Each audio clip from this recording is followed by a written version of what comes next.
Omubaka wa Nakaseke South Paulson Lutamaguzi Semakula olunaku olwaleero akakasizza nti akubye ku matu oluvannyuma lw'okufuna akisidenti akawungeezi k'olwokutaano.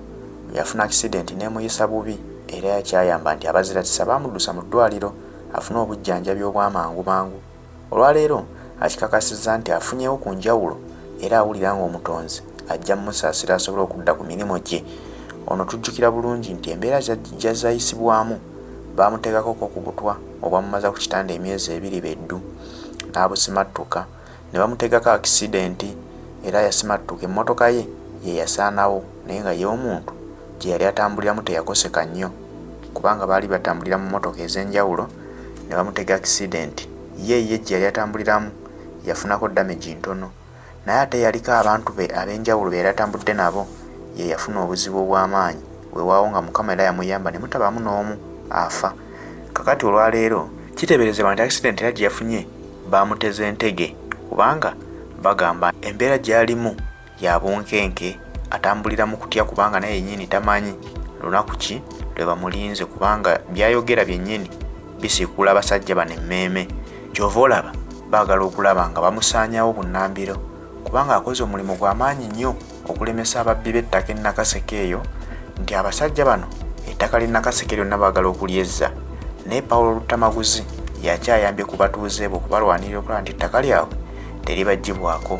Kyova olaba nti bamutambulirako buli wadda era bamuteeze mu ngeri yonna baagala okumukwasa bamuggyewo nga bwe bazze bakola abantu ab'enjawulo ne babatta mu ngeri etategeerekeka. Bw'atyo Lutamaguzi Semakula agamba nti akubye ku matu. Twongere okusaba Omukama amusuuse ate awonere ddala dde ku mirimu gye. Ate tubadde tukyali awo nga n'omubaka owa Kawempe North mu Palamenti Ssegirinya naye embeera egyalimu eyungula ezziga kubanga naye gye buvuddeko yalumbibwa ekirwadde ekyabasobera ne beebuuza nti ate kiki kino mbutuufu nga teyeeyagaza nga bw'omulabako asaana obujjanjabi obw'amangu naye olw'okuba nti amalwaliro g'e Uganda enzijanjaba yaago tegeesigika. Bwe batyo baamuyoolayoola ne bamuddusa mu ggwanga ery'e Kenya asobole okufuna ku bujjanjabi obumatiza. Amaliddeyo ddala akaseera akawerako ndowooza ali mu wiikisi 2 ng'ali mu ddwaliro ery'e Kenya naye oluvannyuma lw'okulaba nti embeera gy'alimu si nnungi abasawo b'e Kenya bamulemereddwa. Bwe batyo nabo basazeewo nti waakiri bamwongereyo mu ddwaliro erisingako ku Kenya balabe nti afuna obujjanjabi obumatiza era basazeewo mutwala mu ggwanga erya Germany. Era bakoze ku by'entambula byonna bagambye nti olunaku olwaleero ekawungeezi lwalina okutikkibwa agende mu ggwanga erya Germany ate bongere okumwekebejja balabe ddala kituufu kiki ekiruma omubaka wa Palamenti ono. Bw'ati embeera naye gy'ayitamu si nnyangu n'akamu. Tujjukira bulungi nti okuva lwe baali bamusiba yabeeranga mu kkomera naye ng'embeera y'obulamu bwe gy'asinga okukaabira agamba obulamu bwe tebweyagaza kyokka nga ab'ekkomera tebamukkiriza kumufulumya agenda kufuna bujjanjabi obw'amaanyi nga bamujjanjabako ke bamujjanjabyeko. Bw'atyo baamutta n'adda ebweru naye obulwadde bubadde ng'obwasirikamu obusirisi bwali tebuwonye.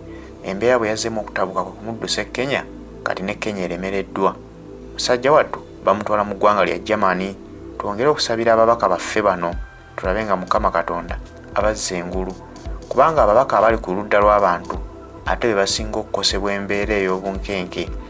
Oli obeerawo nga weeraliikirira nti budde bwonna ndi obutwa obeerawo nga weeraliikirira nti budde bwonna ngwa mu akisidenti.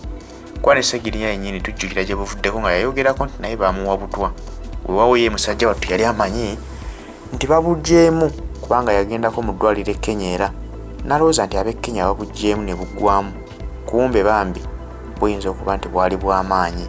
Twongere obbakwasa Mukama Katonda yajja obbasuusa embeera gye bayitamu.